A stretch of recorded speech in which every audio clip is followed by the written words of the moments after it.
Mobile phone ഇല്ലാതെ കുട്ടികൾ ഭക്ഷണം കഴിക്കുന്നില്ല. കുട്ടികൾക്ക് 5 മിനിറ്റ് വെറുതെ ഇരിക്കുമ്പോഴേക്കും മൊബൈൽ ഫോൺ വേണം. ഓക്കെ, മൊബൈൽ ഫോൺ കൊടുക്കുമ്പോൾ അവർ ഓക്കെയാണ്, സൈലന്റ് ആയിട്ട് ഇരിക്കുന്നുണ്ട്. അല്ലാത്തപ്പോൾ അവർ ഭയങ്കര വയലന്റ് ആണ്. ഇങ്ങനെയൊക്കെ പറയുന്ന രക്ഷിതാക്കൾക്ക് വേണ്ടിയിട്ടാണ് ഈ ഒരു വീഡിയോ. ഈ വീഡിയോയിൽ ചിലപ്പോൾ നിങ്ങൾക്ക് മക്കൾക്ക് മൊബൈൽ കൊടുക്കാനുള്ള എന്തെങ്കിലും റീസൺ കൂടെ കിട്ടും. അങ്ങനെ കിട്ടുന്നുണ്ടെങ്കിൽ നിങ്ങൾ കൊടുത്തോളൂ. ഇനി അങ്ങനെ അല്ലാന്നുണ്ടെങ്കിൽ നിങ്ങൾക്ക് അതിനുള്ള ഒരു വഴി കൂടെ ഇതിൽ പറഞ്ഞുതരാം. എങ്ങനെ ആ മൊബൈൽ ഉപയോഗം അവരിൽ നിന്നും മാറ്റാം എന്നുള്ളതിൻ്റെ ഒരു വഴി കൂടെ ഞാൻ ഇതിൽ പറഞ്ഞുതരാം. ഞാൻ Nafi, hypno hands hypnotism and mentalism അക്കാദമിയുടെ ഫൗണ്ടറാണ്. നമ്മൾ ജീവിതത്തിൽ വളരെ തിരക്കേറിയ സമയങ്ങളിലൂടെ സഞ്ചരിക്കുമ്പോൾ നമുക്ക് മക്കൾ ഒരു അനുഗ്രഹമാണെങ്കിൽ പോലും ചിലപ്പോഴൊക്കെ അവരൊരു ബാധ്യതയായി വരാറുണ്ട്. ശരിയാണ് അല്ലേ? അങ്ങനെയാണോ ഞാനൊന്ന് ചോദിച്ചോട്ടെ. നമുക്ക് ചൂടെടുക്കുന്ന സമയത്ത് നമ്മുടെ ശരീരത്തിൽ ഡ്രസ്സ് നമുക്കൊരു ബാധ്യതയാണ്. ഇതില്ല എന്നുണ്ടെങ്കിൽ നമുക്കവിടെ കുറച്ചുകൂടെ കാറ്റ് കിട്ടും അല്ലേ? എങ്കിൽ ആ ഡ്രസ്സ് നമ്മൾ ഊരി വെക്കാൻ തയ്യാറാവുന്നുണ്ടോ? ഇല്ല. ചില സാഹചര്യങ്ങളിൽ അത് ബാധ്യതയല്ല, അത് സൊസൈറ്റിയിൽ അങ്ങനെയാണ്. ആ രീതികളിലൂടെയാണ് എല്ലാവരും കടന്നുപോയിക്കൊണ്ടിരിക്കുന്നത്. നമ്മുടെ മക്കളും ഒരു ബാധ്യതയല്ല, അതൊരു രീതിയാണ്. എനിക്കിപ്പോൾ ഇവിടുന്ന് പെട്ടെന്ന് കോഴിക്കോട് എത്തണമെന്നുണ്ടെങ്കിൽ എനിക്ക് പറക്കാൻ പറ്റാത്തത് എനിക്കൊരു ബാധ്യതയായിട്ട് ഫീൽ ചെയ്യാൻ തുടങ്ങിക്കഴിഞ്ഞാൽ എനിക്ക് എല്ലാം ഒരു ബാധ്യതയായിട്ട് ഫീൽ ചെയ്യും.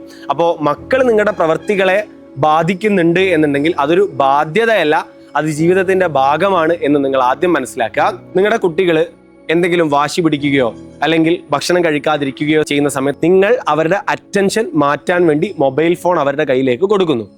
അവരുടെ അറ്റൻഷൻ മാറുന്നു. ഈ കുട്ടികൾക്ക് ഉണ്ടാവുന്ന, ഭാവിയിൽ ഉണ്ടാവുന്ന ഏറ്റവും വലിയ പ്രധാനപ്പെട്ട കാര്യമാണ് അറ്റൻഷൻ, ഫോക്കസ് ഇല്ലാത്ത അവസ്ഥ. അവരുടെ ഫോക്കസ് നഷ്ടപ്പെടും എന്നുള്ളതാണ് ഒന്നാമത്തെ കാര്യം. രണ്ടാമത്തത്, മക്കള് ബോറടിച്ചിരിക്കുമ്പോൾ നമ്മളുടെ അടുത്ത് വന്ന് ഫോൺ ചോദിക്കുകയാണ്. നമ്മൾ പെട്ടെന്ന് തന്നെ ഫോൺ എടുത്ത് കൊടുക്കുന്നു. ബോറടിച്ചിരിക്കാൻ മക്കളെ നമ്മൾ അനുവദിക്കുന്നില്ല. ഈ ബോറടിച്ചിരിക്കാൻ അനുവദിക്കാത്ത കുട്ടികൾ, ചുട്ടയിലെ ശീലം ചുടല വരെ എന്ന് പറയുന്നത് പോലെ, ഈ കുട്ടികൾ വലുതാകുമ്പോൾ അവർക്കൊരു ബോറടിച്ചിരിക്കേണ്ട സാഹചര്യം വന്നാൽ ഈ ഫോണിന് അവരുടെ ആ ബോറടി മാറ്റാൻ കഴിയുന്നില്ല എന്നുണ്ടെങ്കിൽ അവരെന്ത് ചെയ്യും? എൻ്റെ ചോദ്യമാണ്. അവരെന്ത് ചെയ്യും? they will go for some drugs like marijuana, MDMA. അതായത് നമ്മൾ ചെറുപ്പത്തിൽ അവരെ ചെയ്തുകൊണ്ടിരുന്നത്, അവർ ബോറടിച്ചിരിക്കുമ്പോൾ അവരുടെ തലച്ചോറിലേക്ക് സന്തോഷം കിട്ടാൻ വേണ്ടി മൊബൈൽ കൊടുക്കുകയാണ് ചെയ്തത്. പക്ഷേ നിങ്ങൾക്കറിയാം, കള്ളു കുടിക്കുന്ന ആൾ ആദ്യം ഒരു സ്മോളാണ് അടിക്കുന്നെങ്കിൽ പിന്നെ അവർക്ക് ഹാപ്പിനെസ് കിട്ടണമെങ്കിൽ 2 സ്മോൾ വേണ്ടി വരും, പിന്നീട് 3 സ്മോൾ വേണ്ടി വരും. അതുപോലെ നമ്മുടെ മക്കൾ കുറച്ച് വലുതാവുന്ന സമയത്ത് അവർക്ക് ഹാപ്പിനെസ് കിട്ടാൻ വേണ്ടിയിട്ട് ഫോൺ തോണ്ടുന്നത് മതിയാവാതെ വരും. അവിടെ അവർക്ക് പല അഡിക്ഷനുകളിലേക്കും പല ഡ്രഗ്സുകളിലേക്കും പോവേണ്ടി വരും. ഇങ്ങനെ നമ്മുടെ മക്കളെ തന്നെ നമ്മൾ ഡ്രഗ്സിലേക്ക് തള്ളിവിടുകയാണ് ഈ ഫോൺ കൊടുക്കുന്നതിലൂടെ ചെറുപ്പത്തിലേ ചെയ്യുന്നത്.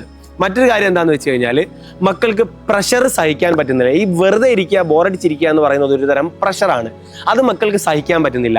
ഇങ്ങനെയുള്ള മക്കളാണ് 10ാം ക്ലാസ്സിലേക്ക് നമ്മൾ ഫുൾ A+ വേണം എന്ന് പറയുന്ന സമയത്ത് ആത്മഹത്യയിലേക്ക് പോകുന്നത്. ആത്മഹത്യ ചെയ്യുന്ന മക്കള് ആത്മഹത്യ ചെയ്യുന്നത് അവരുടെ സ്വന്തം ഇഷ്ടപ്രകാരമല്ല, നമ്മൾ അവരെ ആത്മഹത്യയിലേക്ക് കൊണ്ടുപോയി ഇടുകയാണ് ചെയ്യുന്നത് എന്ന് മൊബൈൽ കൊടുക്കുന്ന രക്ഷിതാക്കൾ മനസ്സിലാക്കുക. അതുപോലെ ആദ്യത്തെ പ്രാവശ്യം അവരാവശ്യപ്പെട്ടത് ജസ്റ്റ് ഒരു ക്യൂരിയോസിറ്റിക്കായിരിക്കും. ഈ മൊബൈൽ എനിക്കൊന്ന് തരുമോ എന്നാവശ്യപ്പെട്ടത് ജസ്റ്റ് ഒരു ക്യൂരിയോസിറ്റിക്കായിരിക്കും. പക്ഷേ രണ്ടാമത്തെ പ്രാവശ്യം ആ ക്യൂരിയോസിറ്റി കൊണ്ട് അവർക്കുണ്ടായ സന്തോഷം വീണ്ടും കിട്ടാൻ വേണ്ടി അവർ ചോദിക്കുന്നതായിരിക്കാം. ഈ സമയത്ത് അവർ ചെറുതായി ഒന്ന് വാശി പിടിക്കും. ഈ വാശി നമ്മൾ അനുവദിച്ചു കൊടുത്താൽ അടുത്ത പ്രാവശ്യം അവർ വീണ്ടും വാശി പിടിക്കും.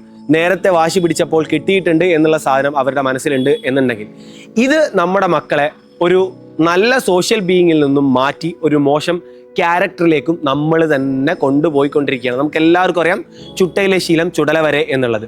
13 വയസ്സ് വരെ കുട്ടികളുടെ ഉള്ളിൽ എന്താണോ കൊടുക്കുന്നത് അത് അവരുടെ ഹാബിറ്റായിട്ട് രൂപപ്പെടുകയും ചെയ്യും. നിങ്ങളുടെ രക്ഷിതാക്കൾ നിങ്ങളോട് എന്തൊക്കെയോ തെറ്റുകൾ ചെയ്തത് കൊണ്ടാണ് നിങ്ങൾ ഇന്നിങ്ങനെ ജീവിക്കുന്നത് എന്ന് മനസ്സിലാക്കുക. നാളെ നമ്മുടെ സമ്പാദ്യമാണ് മക്കൾ എന്ന് നമ്മൾ മനസ്സിലാക്കുക. ഇതിൽ നിന്നും മക്കളെ മാറ്റാനുള്ള ഒരേ ഒരു വഴി, മക്കള് കരയട്ടെ കുറച്ച് എന്ന് വിചാരിക്കുന്നതാണ്. സ്ഥിരമായിട്ട് മൊബൈൽ ഫോൺ അഡിക്റ്റ് ആയിരിക്കുന്ന കുട്ടികളാണെന്നുണ്ടെങ്കിൽ കുറച്ച് സമയം അവരെ കരയാൻ വേണ്ടി അനുവദിക്കുക. അവർ കരയട്ടെ. അവർ കരഞ്ഞാൽ ഇത് കിട്ടില്ല എന്നുള്ള ബോധ്യം അവർക്ക് വരട്ടെ. അവർ ബോറടിച്ചിരിക്കട്ടെ. ആ ബോറടിക്കുന്നതിൽ അവർ ആനന്ദം കണ്ടെത്തട്ടെ. ചുറ്റുമുള്ള ആൾക്കാരെയും ചുറ്റുമുള്ള സമൂഹത്തെയും ചുറ്റുമുള്ള പ്രകൃതിയെയും അവർ കണ്ട് പഠിക്കട്ടെ.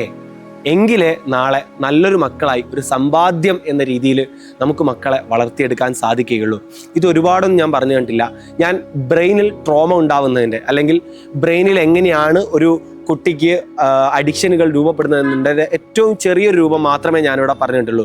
നിങ്ങൾ ചെറുപ്പത്തിൽ നിങ്ങളുടെ രക്ഷിതാക്കൾ ചെയ്ത അഡിക്ഷനുകളിൽ നിന്നും അല്ലെങ്കിൽ അവർ നിങ്ങൾക്ക് തന്ന എന്തെങ്കിലും മോശം പാരൻറ്റിങ്ങിൽ നിന്നും അലട്ടുന്നുണ്ട്, ബുദ്ധിമുട്ടുന്നുണ്ട് എന്നുണ്ടെങ്കിൽ നിങ്ങൾക്കും അത് മാറ്റിയെടുത്ത് നിങ്ങൾക്ക് ഇഷ്ടമുള്ള ജീവിതം ഹിപ്നോട്ടിസത്തിലൂടെ കൊണ്ടുവരാൻ സാധിക്കും. അതാണ് സെൽഫ് ഹിപ്നോസിസ് എന്ന ടൂള്. ഇതിനെക്കുറിച്ച് കൂടുതൽ അറിയണമെന്നുണ്ടെങ്കിൽ നിങ്ങൾക്ക് താഴെയുള്ള ഈ നമ്പറിൽ കോൺടാക്ട് ചെയ്യാം. സെൽഫ് ഹിപ്നോസിസിനെ കുറിച്ച് ചോദിക്കാം. ഇതിൻ്റെ ഫ്രീ ക്ലാസ്സുകൾ നിങ്ങൾക്ക് എൻട്രി ഉണ്ടാവും. 1 മണിക്കൂറിലൂടെ നിങ്ങൾക്ക് നിങ്ങളുടെ ബ്രെയിനിൻ്റെ ഉള്ളിൽ എന്തെങ്കിലും ട്രോമയുണ്ടോ എന്ന് തിരിച്ചറിയാം. ഉണ്ടെങ്കിൽ അത് തിരിച്ചറിഞ്ഞ് മാറ്റുന്നതിലൂടെ എന്തൊക്കെ ഗുണങ്ങൾ ഉണ്ടാവുമെന്ന് നിങ്ങൾക്ക് മനസ്സിലാക്കാം. നിങ്ങളുടെ കൈവിട്ടു പോയി എന്ന് കരുതുന്ന ജീവിതത്തെ തിരിച്ചു പിടിക്കാം. അപ്പോൾ എല്ലാവർക്കും നല്ലൊരു ജീവിതം ആശംസിക്കുന്നു. ബൈ.